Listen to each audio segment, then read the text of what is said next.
Hello, Gordon. It's great. This is Gordon Ramsay, TV star, chef and restaurateur. But that wasn't always the dream. Here in the heart of London's finance district, Gordon has recently opened not one, but 3 new venues inside this tower so far, and it's where I've come to meet him. We discussed disappointment. Devastated. That was a reminder. Dust yourself down and stop crying over spilt milk. Determination. It is tough at the top. And if you want to get there, there's a journey that you've got to go on. And running a global empire. You think you're the smartest person in the room, you're in the wrong room. CNBC meets Gordon Ramsay.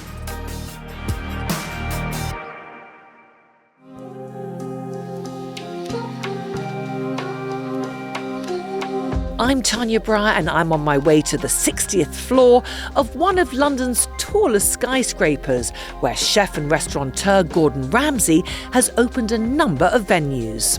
Among them, an outpost of Gordon's flagship establishment, Restaurant Gordon Ramsay, which opened in Chelsea in West London almost 3 decades ago, and today holds 3 Michelin stars. This new venue, in a nod to its status as London's highest dining experience, is called Restaurant Gordon Ramsay High. When this came on the radar over 3 years ago, the owners asked us to throw a hat in the ring, and I took a look at it.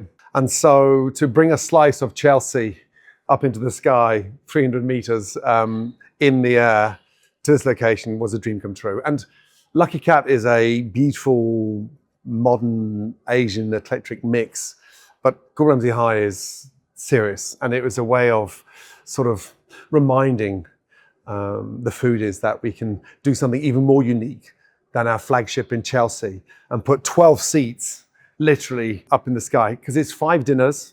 We operate Tuesday to Saturday. You arrive at 7:30 and you leave 3 hours later.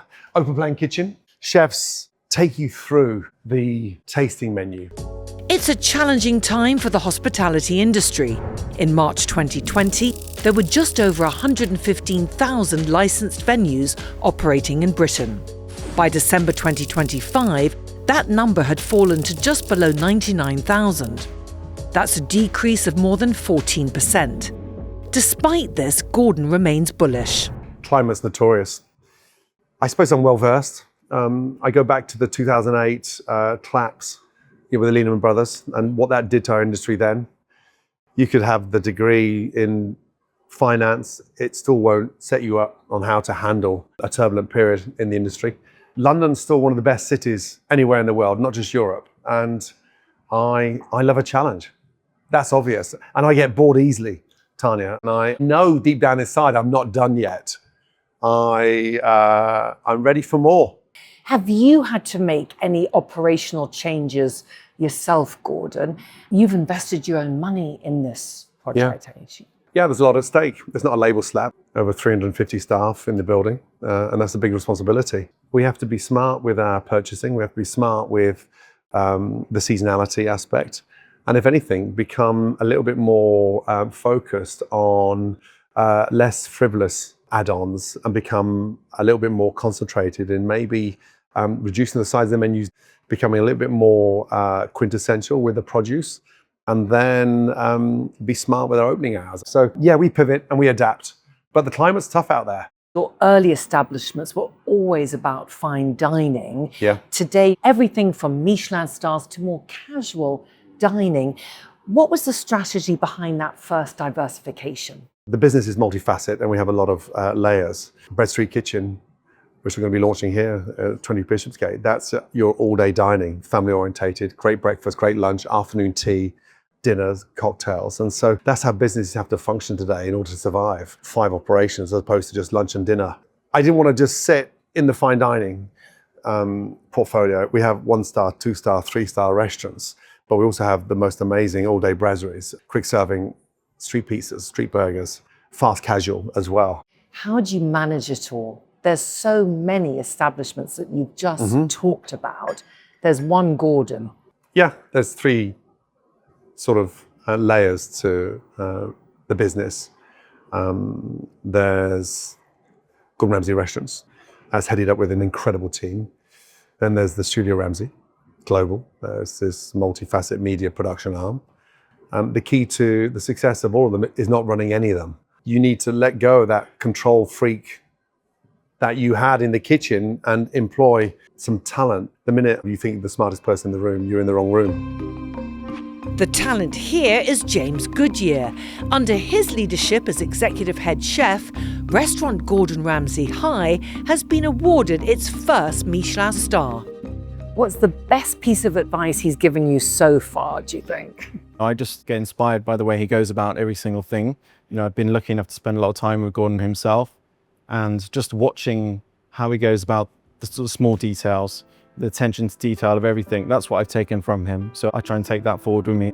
With just hours to go until this evening's service, James gave Gordon and I a taster from tonight's menu.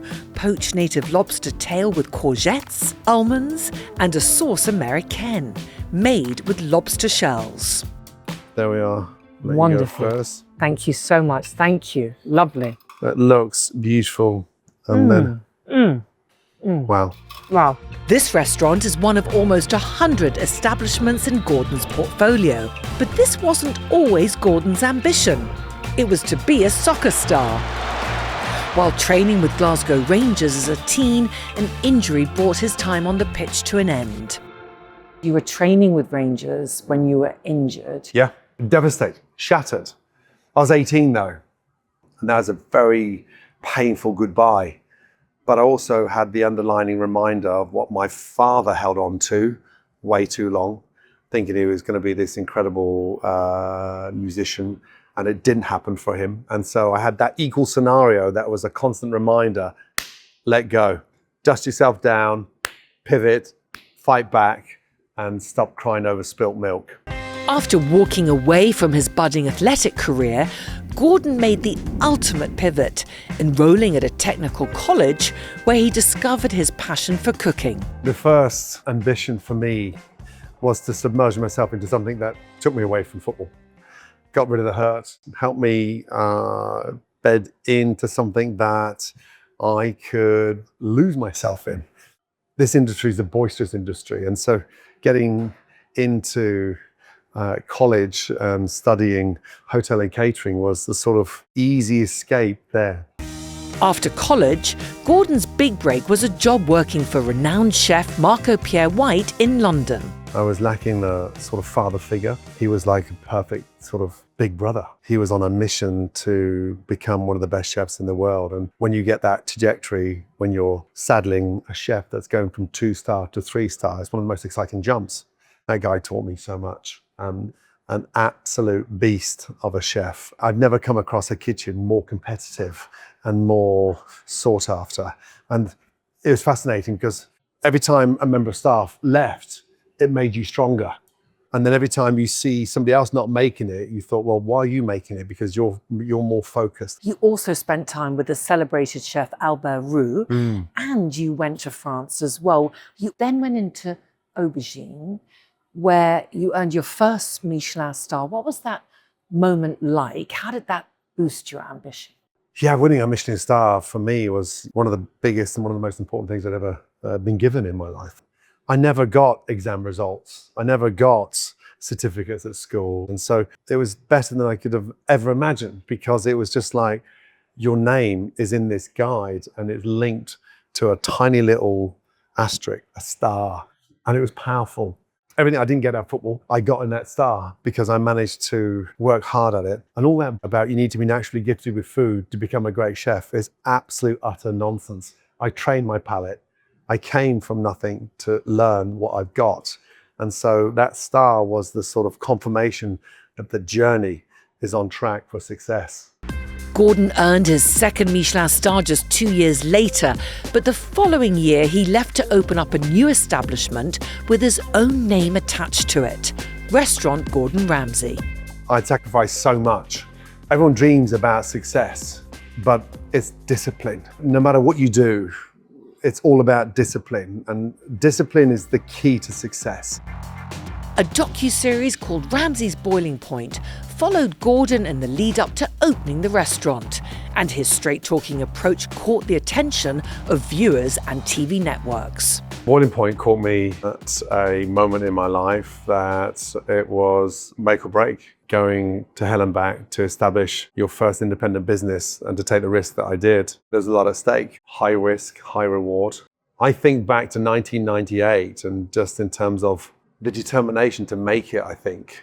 I knew how to cook, I knew how to execute, I knew how to perfect. I wanted to really understand the business side, and so I was a man on a mission, and Boiling Point highlighted the ins and outs, the nitty-gritty parts of this industry. Subsequent TV appearances saw Gordon reinvent the concept of the celebrity chef. But it was Ramsay's kitchen nightmares which made him a household name after the success of the original UK series, which first aired in 2004. Everyone's running around like headless chickens, eye off the ball, and just a massive breakdown in communication. Kitchen Nightmares is something that I took incredibly serious. I sat with the producers and sort of gave this restaurant a makeover like no other. It was a sort of fast-track business model to reposition them. But unbeknownst to these contributors, I took that very seriously. And I suppose that's what people couldn't understand. It wasn't just for TV. Because it's a double-edged sword. When they're successful and they go on and do great things, you don't get praise. When they fail, sadly, you get blamed. And so you can't win either way. But I took Kitchen Nightmares across to America, and that's where it really started. Over the past 3 decades, he's fronted more than 30 formats, and his TV shows have aired in more than 200 territories. Down to 3 of us. Yes. Our backs are against the wall. What's that? Just stop. Sammy, stop.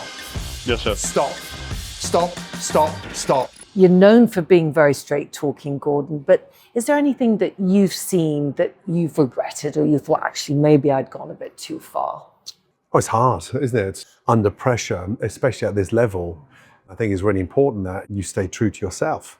If it was contrived, you'd be called out and called two-faced. When you're brutally honest, then it's not everyone's cup of tea, but if you want to get to the very top, then there's a price to pay. I was very lucky, Tania. I've been taught by the very best.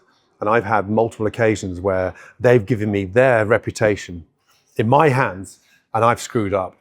And I'm grateful for that telling off. I am thankful for the discipline, because if I wasn't schooled the way I was, I would be where I am today. It is tough at the top. And if you want to get there, then there's a journey that you've got to go on. In 2016, Gordon founded his own production company, Studio Ramsay, to focus on creating new formats. In 2021, through a new partnership with Fox, the business became Studio Ramsay Global, and today produces and distributes Gordon's best-known shows as well as new original content. Being in front of the screen for so long and having a chance to work with so many incredible producers, I'm a creative person myself, and so it was only a matter of time before we set up our own production company. Having a partner like Fox and then creating new IP. But the production arm for me was all about food content, coming up with some exciting new ideas, and then getting behind talent the way talent got behind me 20 years ago. You've got nearly 100 restaurants around the world, your own production company. What does success mean to you? How do you measure it? You measure success by what it's doing to the team around you. And I hate Mr. Ramsay, it's Gordon, and there's no sir. And I see what we're building, and I see the energy, the drive, the passion. An incredible thing to witness when you put your head on the pillow at night, just to the talent, the demand, and then, of course, the jeopardy. It's what's made me, and I hope it continues making everybody else around me. Gordon, thank you so much for having me here. You're welcome. Such a pleasure to be here. Likewise. Thank you, Diane.